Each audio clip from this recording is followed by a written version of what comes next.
Welcome to the Art of Procurement podcast with your host, Philip Ibsen. Here, thought leaders share the trends, strategies, and tactics that you can use to elevate the role of procurement and your career. Hi there, and welcome to the fifth in a special series of shows that we've published all of this week here on the Art of Procurement. These interviews are part of what we've called the Big Idea Week, and we've partnered here with Procurious, who have a Big Idea Summit that is on April the 21st, and each of the guests this week is a keynote speaker or a panelist at that upcoming event. And if you're listening to this on the day that it's published, well, today is Friday. So today is the last of this weekly series. And if you want to check out the shows that have gone before, if you haven't heard already, we really have some great guests. I would recommend that you go to artofprocurement.com/bigidea2016. And there you can find all of the shows that are in this series. We actually do have a sixth show, and that's going to go live next Tuesday. Next Tuesday, it's going to be normal service being resumed in terms of the frequency of shows on the Art of Procurement. So our sixth show is going to go into our typical, our usual Tuesday slot here on the show. So my guest today is Barry Ward, and Barry is the Senior Procurement Brand Manager for IBM. In his role at IBM, Barry's responsible for taking the innovations that IBM develop internally within their procurement team and commercializing them so they can be used by IBM's clients to whom they sell procurement-related services. And the main topic of conversation today was the role that cognitive technology, so self-learning, artificial intelligence kind of tools, what they can play in procurement, and also, I think importantly, what impact that those tools and the changes driven by those tools are likely to have on the procurement professional. We use IBM and its Watson tool as an example. We'll discuss what's possible, where on the maturity curve this kind of technology is, and also how far away it really is from being ready for commercial use. Before we go into the show, I just wanted to say that if you find value in the content we share here on the Art of Procurement, then I'd just love if you were able to sign up to receive an email every time an episode is published. That makes sure that you never miss on any of the great content that we provide here. You can go to artofprocurement.com/subscribe and just leave your email address in the dialog box there, or just look for the sign up bar, which is on the Art of Procurement homepage. All right then, well, let's go straight into the interview with Barry.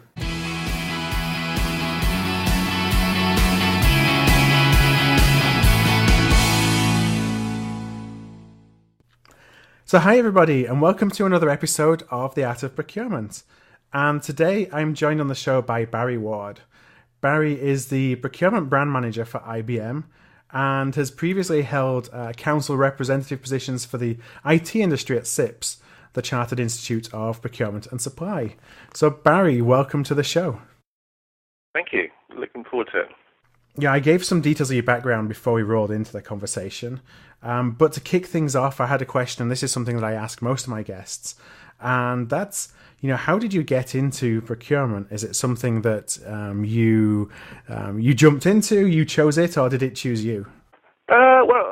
Procurement wasn't really a career path when I was starting out, and when it was something when I graduated, I was looking around, and as part of my degree, I'd done some work in accountancy, I'd done some work in sales, sort of retail sales, etc. And whilst they were interesting, I didn't really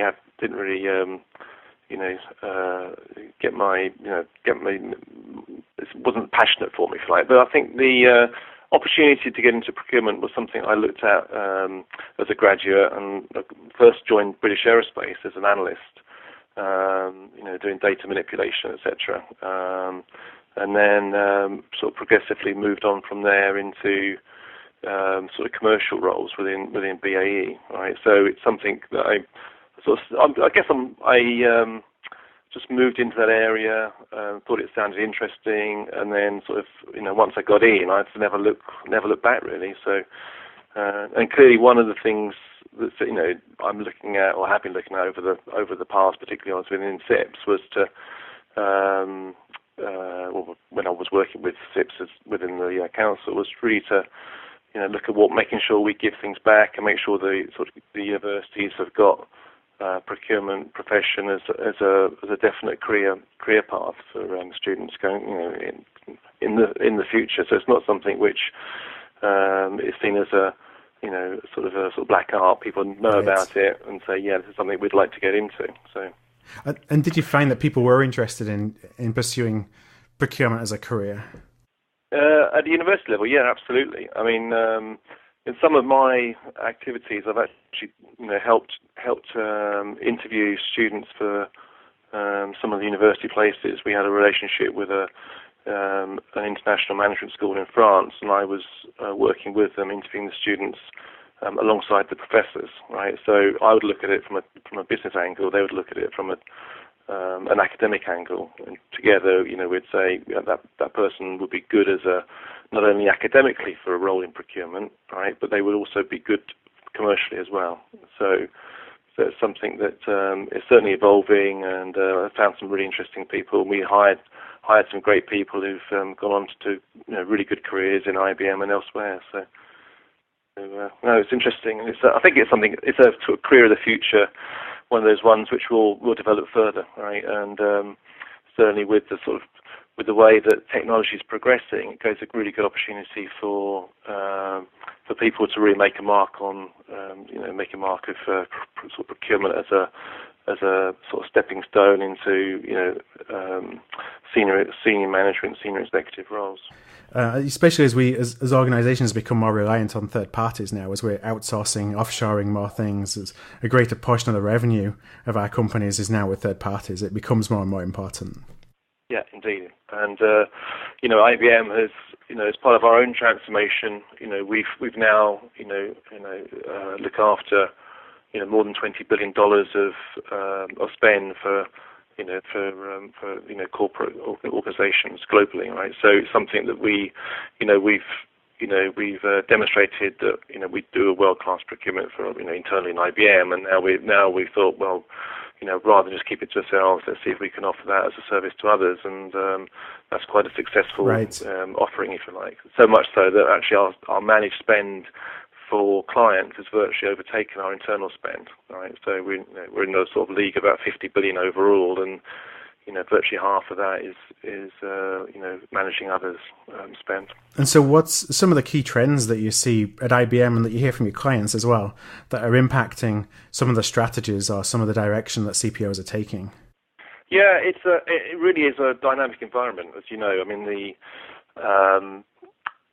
externally, it's the marketplaces are getting increasingly contested, right, from some of the changes and developments in technology in particular, right, and that's providing a great opportunity for procurement to demonstrate its value. I think big data.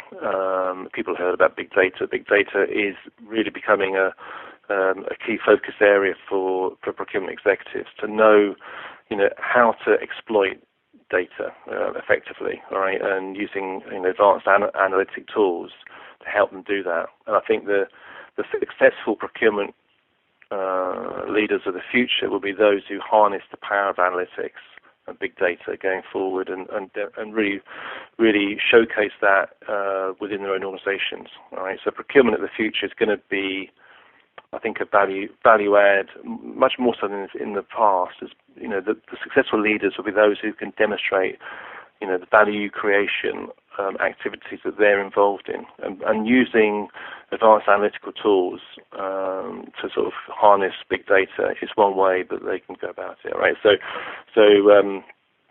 particularly as the explosion of unstructured data that's now available. I mean, making sense of that and seeing trends and insight into, the combination of structured data and unstructured data is something which is, really at its infancy stages at the moment. In terms of being able to exploit the outcomes of these data sources. And we in IBM are looking at ways of trying to make sense of structured data and unstructured data together, That's something which is a real, I think, key focus, and will become increasingly more so in future. All right. I mentioned briefly the social media. All right. I mean, the rise of social media and the speed at which events can happen, which can very easily derail an organization. All right. Something which happens in China, can immediately go viral globally, right? And that can have a major impact on an organization, and potentially its share price, its reputation, its brand image can be very, very quickly affected. And often it's procurement that are involved in this. It could be a supplier, part of the supply chain, first, second, third tier, that's caught up in these sort of events, right? And the procurement executives, the CPOs, have to be able to react quickly, right? So, the social media and the data, the structured and unstructured data that's around this area it's both a blessing and a curse, I think. So, but it's not going to go away, and procurement absolutely have to be able to react quickly and have plans in place to be able to deal with these situations. And that's a fascinating element, which is increasingly visible to us, and it's something that clearly will. It's one of the I think it's one of the 2 or 3 most important elements that keep CPOs up at night. Is how to manage risk, how to how to deal with uncertainty. And do you see? Sorry, Barry. Do you see technology then playing a bigger role in how we do that? You talked about the fact there's all this unstructured data out there. That it's almost like there's too much information. We don't know how to deal with it when we're looking at it from an individual perspective. So we're going to need technology to start helping us understand that data and structuring it a little bit more. Yeah, absolutely. Technology is the means. Is really the means to enable that to happen. All right. So technology is great in this instance, because some of the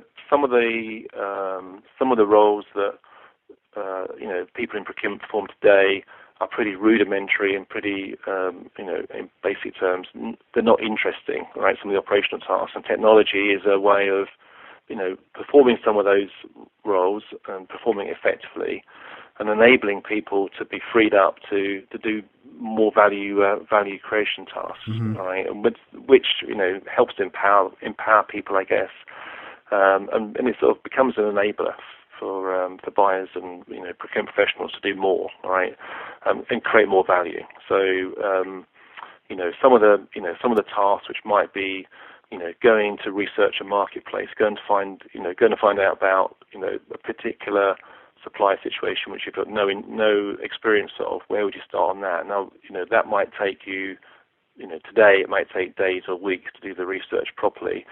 If you have the right technological solutions in place, you can do that in a matter of hours or minutes or seconds. Right. All right. We've got some of our tools today, advanced analytical tools, operate in this space, and we're moving into the cognitive analytical tools, and some of these tools are take analytical learning to the next stage, if you like, and really enable data to be compressed and ingested into the tools, and for trends to be alerted to the buyers. All right. So, for example, we've got a tool which enables us to look at a 360-degree view of a supplier. All right. So if you want to, you're looking to do a new sourcing activity, you're not sure who to use. You put down you've heard of a name of supplier, you put it onto the tool. The tool will then immediately research all the data that's available internally within the organization. So who we may have we used them before? What's our contractual history? If we've got any relationships with them, and externally as well. How are they performing financially against their dominant peers? So immediately you can, within a couple of seconds, the tool can throw up financial performance analysis for all the key KPIs, key performance indicators, showing what their performance is like, and also the way we've got this tool structure is we're searching social media and various other news sources to show what's happening in the marketplace for the organisation. So, are they involved in any mergers or acquisitions? Are there any activities which potentially put them in a risk situation, right? So we search in the web, constantly, right? And this enables the buyer to see exactly what the situation is with that supplier, right? So are they, what's their cash performance? What's their profitability? What's their financial health? Are they best in class? Are they, where do they stack up against, the other players in their industry, in their marketplace? So that in itself has taken a huge amount of that burden off of the procurement professional, and then they can focus on the more value-added tasks. Working with their clients, understanding, where the value is in the third-party spend, if you like, where the risks are with it, making sure they have the right risk contingency plans in place, etc. So all that helps to demonstrate the value to the internal clients and to the rest of the supply chain. I think that itself is something which is another factor in the current business environment is clients expecting things to be available immediately. Right? So internal stakeholders' expectations of procurement is getting shorter. In terms of, it's getting higher and higher, and the speed at which they want procurement to respond is rapidly increasing. Expecting procurement to act, with agility, and be mobile, and to be able to have information available to them pretty much instantaneously. I think that's a current trend we're seeing, and that's only going to go one way, I think, in the future. So people want to make buying decisions at work basically like they do at home. Absolutely, yeah. It's the Amazon effect, right? Sort of thing.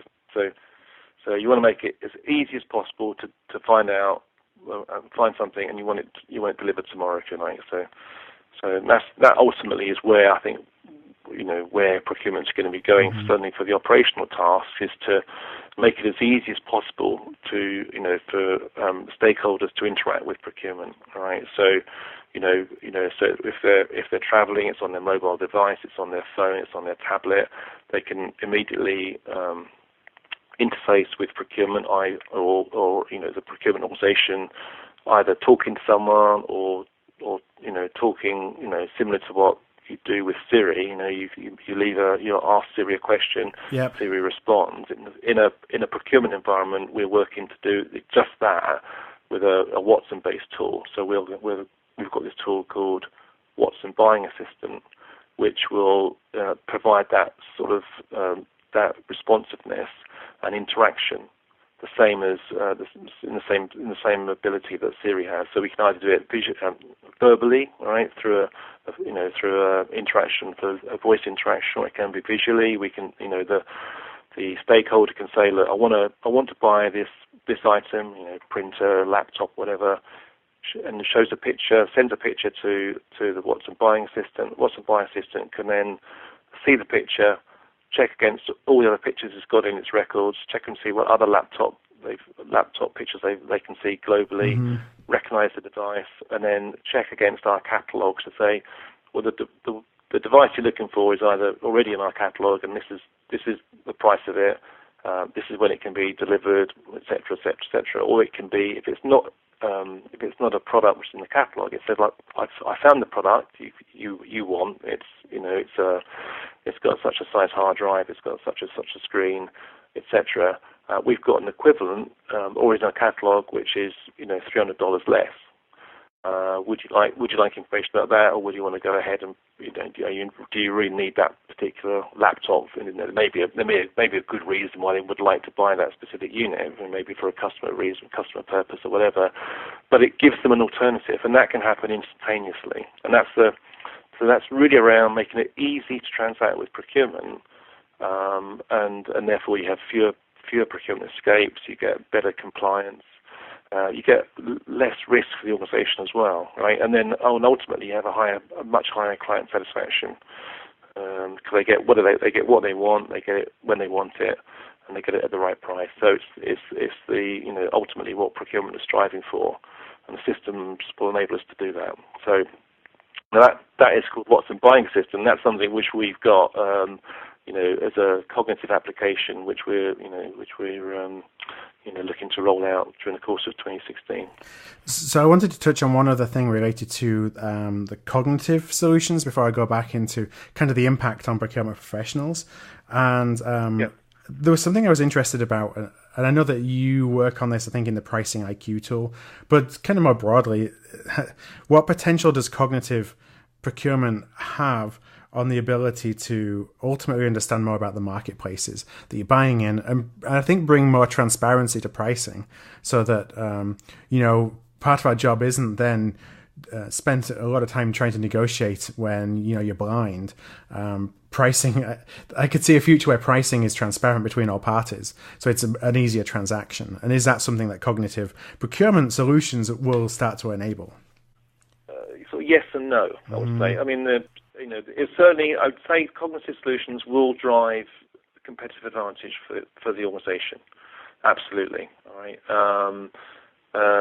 And for the CPO of the future, for the exec team, they'll have the opportunity to access and act upon these huge volumes of data in order to truly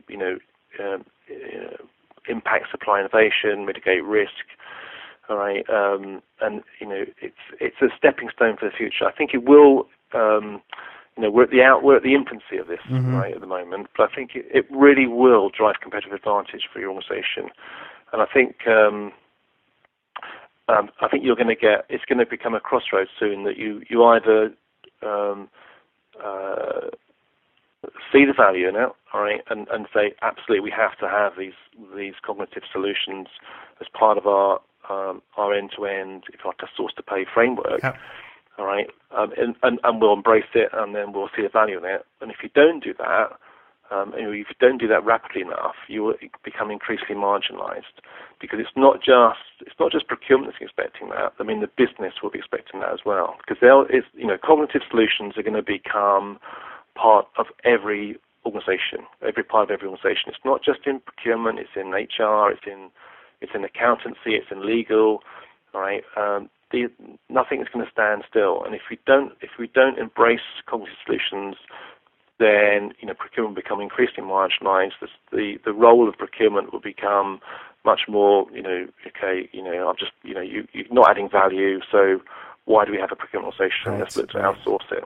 That's what might happen at the end of the day. So for a CPO, it really is something that you've got to grasp the metal. You've got to see the value, and you've got to be able to then, you've got to have got to go talk to the board and say, right, we need this investment in procurement because here's the value that you'll get from it. All right, and if we don't have into this investment, then the alternative is, we're not going to exploit the marketplace. Right. We're going to become a follower and not a leader. All right, and therefore, your competitors are going to be doing that. Exactly. So that's the risk to organisations if they don't become focused on this as a future critical element of their sort of strategy. All right. So where are we on the maturity curve of solutions like this in terms of them being commercialized and more mainstream? Is it something that's 5 years away, 10 years away, 2 years away? What's your perspective?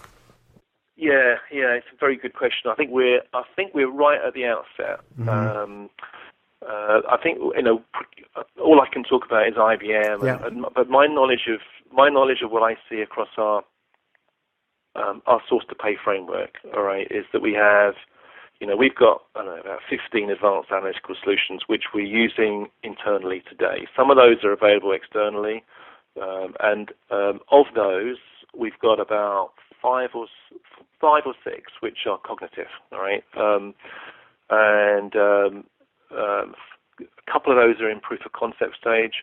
Some of them are actively being used today, and certainly one of them is commercially available. All right, so and the others will be following on stream during the course of the next few months.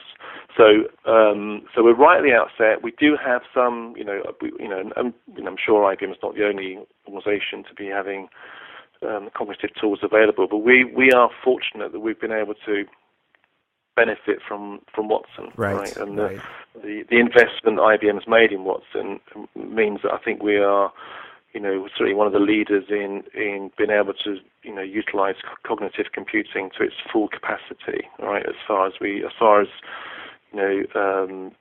technology allows today, right? So we're seeing great inroads and seeing some great leaps forward in using cognitive in a number of other markets, healthcare and the like, where there's huge volumes of data and making insight into those data. So, and then we're looking to deploy that learning across other areas such as procurement. All right, so we're right at the outset. We've got some really exciting tools which we've got available. I mentioned a couple. The Watson Company Analyzer is this 360-degree viewpoint of an organization that's commercially available. We've also got some other tools which we're working and will become commercially available soon, and again add value in other points in our source to pay framework, process framework. So we've got contract management tools. We've got a risk management tool as well, which enables us to track the path of some risk events. So take storms, for example. We can track the path of storms. We know any organization with an extended supply chain, and IBM's still got a fairly large sizable manufacturing supply chain, all right, which extends out into the growth markets in Asia. Any organization with an extended supply chain has that sort of profile, and the growth markets tend to be those areas which are environmentally unstable. They have earthquakes, they have hurricanes, typhoons, and the like. Right. So what we've done is we've plotted. We've got a sort of geospatial mapping tool using data from the U.S. Navy and the weather company. So we've got sort of satellite data which shows storms as they progress. All right. So we can plot and follow the path of storms. And in the vicinity of the storms, we're also tracking social media. So we're seeing huge amounts of data ingested into the Watson tool to enable us to be able to see a storm coming in. It may be coming in into, say, into the Philippines, if you like, and we'll better plot that. We can plot the likely trajectory of the storm, see how it's moving and if it's growing in size, and then see the impact of when it hits landfall on our supply base and our IBM locations in that area. All right, so we can then alert the people locally on the ground, the site managers of the IBM locations.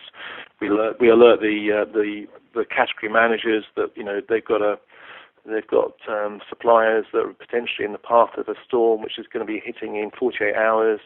Make sure you've got your contingency plans in place, and then they get these alerts through on a basis of 4 hourly or 2 hourly, depending on the severity of the storm, etc.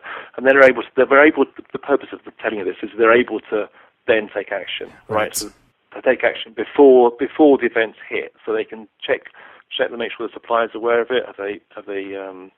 Have they made contingency plans themselves? Have they got enough stock of parts to cover the period the storm's running for, etc. So all these things help to prevent and mitigate risks affecting IBM and IBM's customers in terms of supply chain risks. All right. So and then next thing is we're looking to extend that to social disruption and then other potential risks.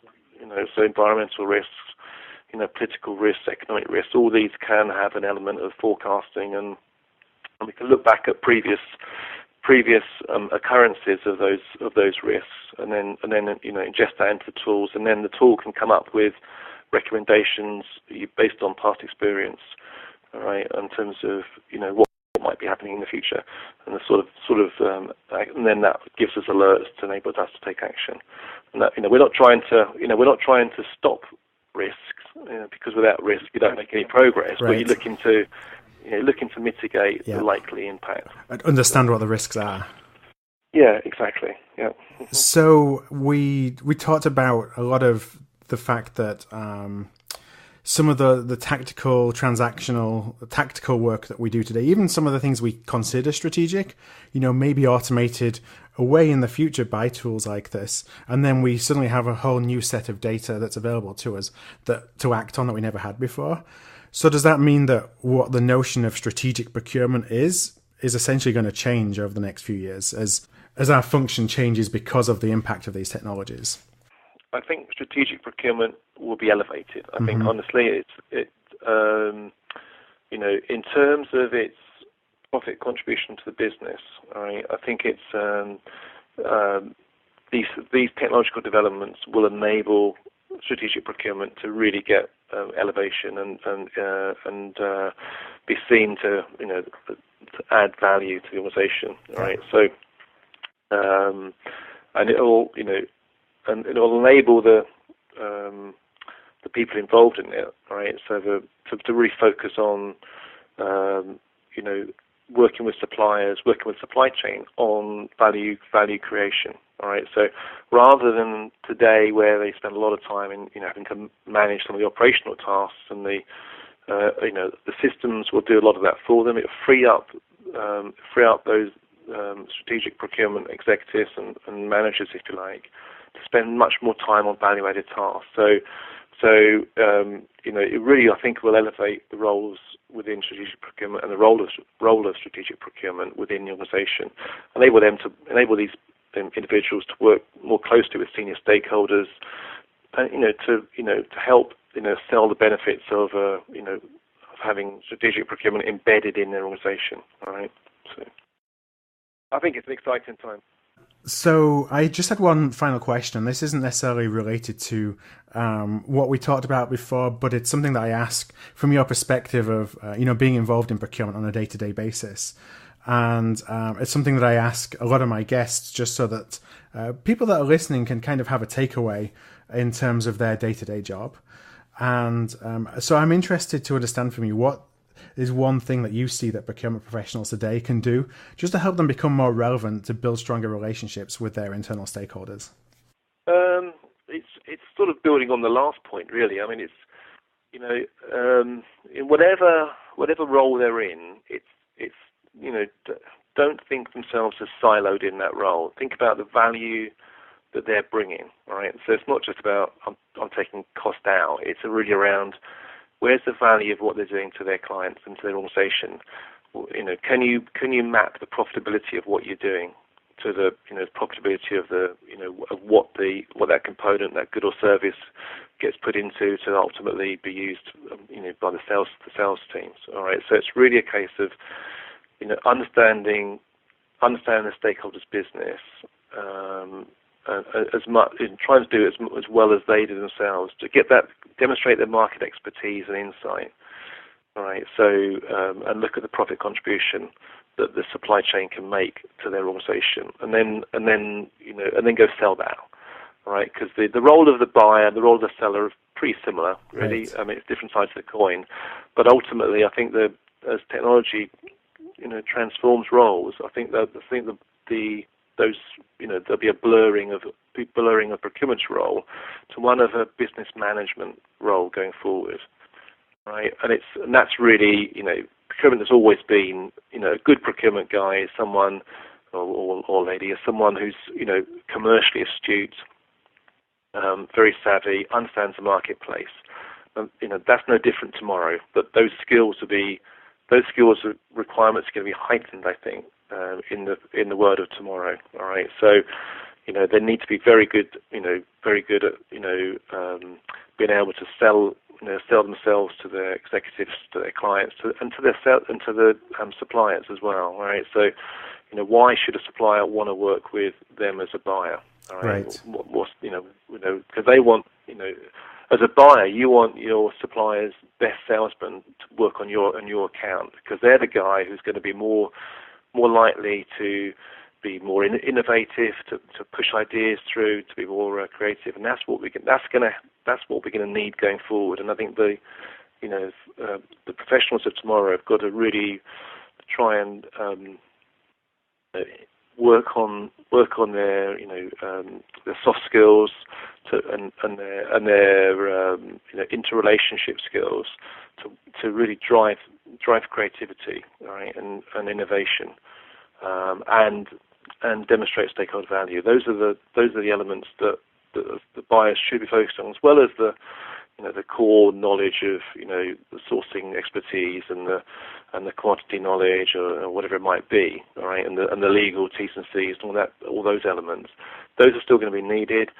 They're going to be supported much more so in the future by having systems around them, all right. So the systems around them will take some of the day-to-day donkey work away, all right, and to enable them to focus on the value-added tasks. And I think that's where I see the future happening. And I think it's exciting. I think it's an exciting future for those starting out in procurement and those of us already in procurement. I think we're in an era of transformation, and exciting times. So I'm having to wrap up. I know we're running against time here. So what I just wanted to say is that I'm going to include notes from today's episode, and actually all of the episodes from the Big Idea Week that we've been recording here in conjunction with Procurious here at the Art of Procurement. They're all going to be at artofprocurement.com/bigidea2016. And I'm also going to link to the Big Idea Summit there, including details of how you can register as a digital delegate for the event on the 21st of April. So, Barry, I just wanted to thank you very much for your time today and for participating in your show and for sharing some of your experience and your expertise with the audience here at the Art of Procurement. Thank you, Phil. It's been a pleasure. Thank you for listening to another episode of The Art of Procurement. To find an archive of all past episodes, you can go to artofprocurement.com/episodes. And to ensure you never miss another show, go to artofprocurement.com/subscribe.